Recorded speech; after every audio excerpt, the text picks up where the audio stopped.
Today, we're going to dive into some fascinating research based on data collected from 500 couples around the world to answer one of the most common questions people wonder about.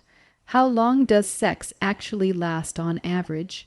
In our culture, there's so much pressure and expectation tied to sexual performance. Movies, TV shows, and even social media often create the idea that good sex has to last a certain amount of time. But the truth is, a lot of those ideas are myths, and believing them can lead to unnecessary stress, anxiety, and even relationship strain. Understanding the real science behind sex can help take away some of that pressure and bring the focus back to what actually matters: mutual satisfaction and connection. First, let's clarify what was measured in this study. The researchers defined sex specifically as penetrative intercourse, meaning the timing started when penetration began and ended when penetration stopped. This definition didn't include foreplay, kissing, touching, or any other forms of intimacy, which many couples would agree are equally important to a fulfilling experience. Just because the study used this definition doesn't mean that's the only way to define sex. It simply gave the researchers a clear and measurable starting and ending point. It's important to keep in mind that everyone has their own unique idea of what sex means in their relationship, and that's perfectly okay. Now, let's talk about expectations versus reality. In medical language, the measure for duration is called intra-ejaculatory latency time, or EILT. That's just a technical way of saying how long it takes from the beginning of penetration until ejaculation. Many men believe that the ideal amount of time is about 16 minutes. When asked what they think the average actually is, most guessed around 9 minutes. But here's the interesting part. When couples were actually asked to use a stopwatch during sex, the average length turned out to be just 7 minutes. That's it. For many people, this number might sound surprisingly short, but that's exactly why studies like this are so valuable. They reveal what's real, not what we assume. The range was also very wide, stretching from as little as 1 minute to as long as 55 minutes. This shows that there is no one normal when it comes to duration.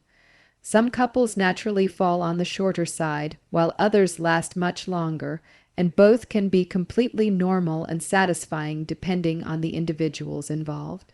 Geography also seemed to play a role. For example, in Turkey, the average EILT was 4 minutes, while in the UK, it was closer to 10 minutes.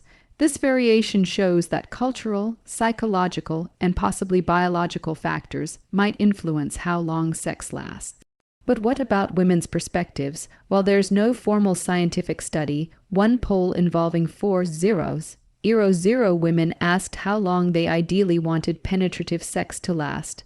The average answer was around 25 minutes. That's much longer than the stopwatch data showed men lasting on average, which highlights a very important point. Expectations and reality don't always align. But again, this doesn't mean every woman wants 25 minutes or that shorter or longer experiences aren't satisfying. Desire and satisfaction vary greatly from person to person, and no single number can define what's right for everyone. So what should you take away from this? First, averages are not rules. They're just numbers that help paint a broad picture. If your sexual experiences don't match the average, that doesn't mean there's something wrong. The real measure of satisfaction is whether you and your partner feel happy and fulfilled. Second, open communication is far more important than duration.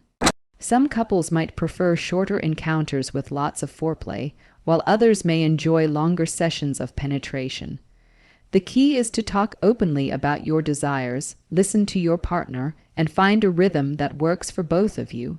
For those who struggle with issues like premature ejaculation, lasting much shorter than you'd like, or delayed ejaculation, taking much longer than you want, know that help is available. These are common concerns, and they can often be improved with medical treatment, therapy, or even simple lifestyle adjustments. A urologist can provide guidance on medical options, while a certified sex therapist can help address emotional and relational aspects of the issue. Seeking support isn't a sign of weakness. It's a step toward improving intimacy and confidence. At the end of the day, the numbers 5, 7 minutes, 16 minutes, 25 minutes are just statistics. They don't define your worth, your masculinity, your femininity, or your relationship. What truly matters is connection, communication, and making sure both partners feel cared for and satisfied. Whether your experience lasts a few minutes or much longer, if you and your partner leave feeling closer and fulfilled, that's what makes sex good. Take care of your sexual health, prioritize open communication, and remember, you're not defined by averages.